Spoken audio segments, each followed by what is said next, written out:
चारों आरोपी को मिली रिमांड। दिल्ली पुलिस को चारों की रिमांड मिली है। चारों आरोपी को 7 दिन की रिमांड पर भेजा गया है। तो बड़ी खबर आपको बता दें, संसद सुरक्षा चूक मामले से जुड़ी बड़ी खबर आ रही है। चारों आरोपी को रिमांड मिली है। दिल्ली पुलिस को चारों की रिमांड मिली है। चारों आरोपियों को 7 दिन की रिमांड पर भेजा गया है। संसद में सेंधमारी साजिश से उठेगा पर्दा, बड़ा सवाल।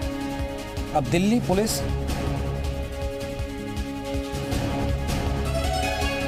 बड़ी खबर, बड़ी जानकारी। 4 आरोपियों को 7 दिन की रिमांड। ये वो चारों आरोपी हैं। रिमांड पर आरोपी अब खोलेंगे राज कि आखिरकार इनका मकसद क्या था।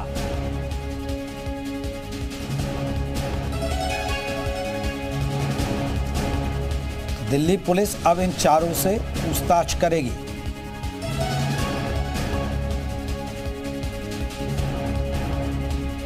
चलिए अंजलि हमारे सहयोगी जानकारी दे रही, क्या कुछ है आपको लेकर? शहरों में जाना है, पूछताछ करनी है कि आखिर कौन सा सामान कहां से खरीदा गया, वो लिंक जो है एस्टैब्लिश करना पड़ेगा। जो कैविटी बनाई गई, जिस तरह से जूतों में फायर क्रैकर, स्मोक क्रैकर छुपा कर लाए, तो वो आखिर किस तरह से बनाई गई, इसकी ये जो पूरी प्लानिंग है, ये जो पूरी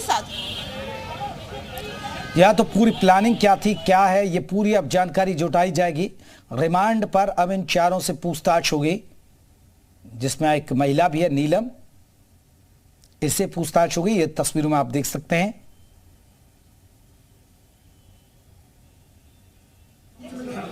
संसद भवन में सुरक्षा का चूक का यह मामला है।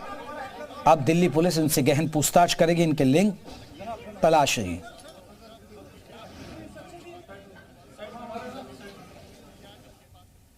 इन सब ने कहा कि इनके पास कोई वकील नहीं है, तो जितेंद्र शर्मा और अपडेट दे रहे हैं, आपको सीधा लेकर चलते हैं। अदालत की तरफ से इनको वकील जो है वो दिए गए थे। साथ ही जैसे कि मनोरंजन ने कहा कि उनको गिरफ्तारी के बारे में या उनके परिवार को किसी को जानकारी नहीं दी, तब अदालत ने पुलिस से पूछा और बताया गया कि मनोरंजन की मां को जो है इसके बारे में जानकारी दी गई। मनोरंजन से उनकी मां का नाम पूछा गया, अदालत में वेरीफाई किया गया। उनकी मनोरंजन की मां का नाम शैलजा, जिसको मनोरंजन की गिरफ्तारी के बारे में बताया गया। ठीक इसी तरह से नीलम की जो भाभी है शबनम, उनको गिरफ्तारी की जानकारी दी गई थी। तो यानी कि अदालत में इन चारों आरोपियों ने यह कहा कि भी जो उनके परिवार है उनको किसी तरह की जानकारी नहीं दी गई है और ना ही उनके पास वकील है। तो अदालत की तरफ से बताया गया कि उनके परिवार को उनकी गिरफ्तारी की जानकारी दी गई है, साथ ही उनके लिए मदद के लिए, क्योंकि अदालत में जिस तरह से लीगल एड उनको चाहिए होगी।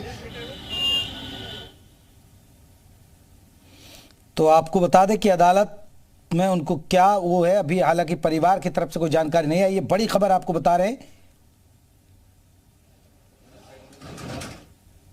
की जो काउंटर इंटेलिजेंस यूनिट है, CIU यूनिट है, न्यू फ्रेंड्स कॉलोनी के अंदर उनका दफ्तर है, वही यूनिट इस पूरे मामले की जांच कर रही है। आज जब अदालत में लाया गया था तो उससे पहले भी वहां पर रखा गया था और उम्मीद है कि वहीं पर इनको फिर से रखा जाएगा। लेकिन ये जांच एजेंसी का अपना विशेषाधिकार होता है कि वो सुरक्षा के लिहाज से और जांच के लिहाज से वो आरोपियों को, जिनकी हिरासत उनके पास होती है, वो उनको सुरक्षा के लिहाज से किसी भी जगह उनको रख सकती है, क्योंकि जब तक वो पुलिस की कस्टडी में है तब तक उनको सुरक्षित रखना ये उस एजेंसी की जिम्मेदारी होती है। तो इसलिए ये कहना काफी मुश्किल होगा कि इनको कहां पर रखा जाएगा, लेकिन हाँ इतना जरूर है कि पुलिस हिरासत में रखा जाएगा। दिल्ली पुलिस की स्पेशल सेल जो है वो न्यू फ्रेंड्स कॉलोनी में जो उनकी यूनिट है, काउंटर इंटेलिजेंस यूनिट जो है, वो इस मामले की जांच कर रही है। अभी तक वहीं पर रखे गए थे।